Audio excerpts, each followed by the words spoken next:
చూడండి సార్, నా పేరు శివ. మాది ఇట్లా ఆంధ్ర రాయలసీమ మదనపల్లి దగ్గర చింతపర్తి గ్రామం.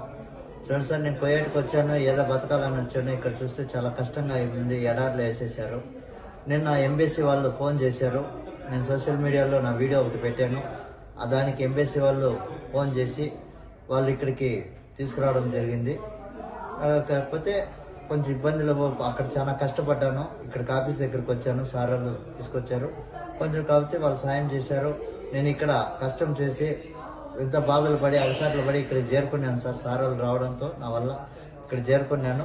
కాకపోతే ఇక్కడ ఉండడానికి రూము, తినడానికి తిండి, మంచి చెడ్డ అన్ని వాళ్ళే చూస్తున్నారు సార్. ఇక్కడి నుంచి ఇండియా పంపించేదాకా సార్ వాళ్ళదే బాధ్యత అని చెప్పారు. నీ మీద కనీసం ఏమీ ఇబ్బంది లేకుండా నీకు క్షేమంగా ఇల్లు చేర్చే బాధ్యత మాది అని చెప్పారు సార్. అందరికీ, ఆఫీసర్లకి, ప్రతి ఒక్కరికి ధన్యవాదాలు తెలియజేస్తూ నాకు సహకరించిన వాళ్ళకందరికీ నమస్కారం సార్. అందరికీ నా ధన్యవాదాలు తెలియజేస్తున్నాను. చూడండి సార్, నా పేరు శివ. మాది ఇట్లా ఆంధ్ర రాయలసీమ మదనపల్లి దగ్గర చింతపర్తి గ్రామం. చూడండి సార్, నేను కోయేటికి వచ్చాను, ఏదో బతకాలని వచ్చాను. ఇక్కడ చూస్తే చాలా కష్టంగా ఉంది, ఎడార్లు వేసేసారు. నిన్న ఎంబీసీ వాళ్ళు ఫోన్ చేశారు. నేను సోషల్ మీడియాలో నా వీడియో ఒకటి పెట్టాను. దానికి ఎంబీసీ వాళ్ళు ఫోన్ చేసి వాళ్ళు ఇక్కడికి తీసుకురావడం జరిగింది. కాకపోతే కొంచెం ఇబ్బందులు, అక్కడ చాలా కష్టపడ్డాను. ఇక్కడికి ఆఫీస్ దగ్గరికి వచ్చాను, సార్ వాళ్ళు తీసుకొచ్చారు. కొంచెం కాకపోతే వాళ్ళు సాయం చేశారు.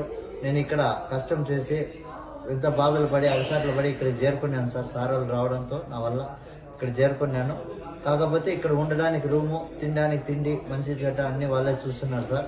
ఇక్కడి నుంచి ఇండియా పంపించేదాకా సార్ వాళ్ళదే బాధ్యత అని చెప్పారు. నీ మీద కనీసం ఏమీ ఇబ్బంది లేకుండా నీకు క్షేమంగా ఇల్లు చేర్చే బాధ్యత మాది అని చెప్పారు సార్. అందరికీ, ఆఫీసర్లకి, ప్రతి ఒక్కరికి ధన్యవాదాలు తెలియజేస్తూ నాకు సహకరించిన వాళ్ళకందరికీ నమస్కారం సార్. అందరికీ నా ధన్యవాదాలు తెలియజేస్తున్నాను.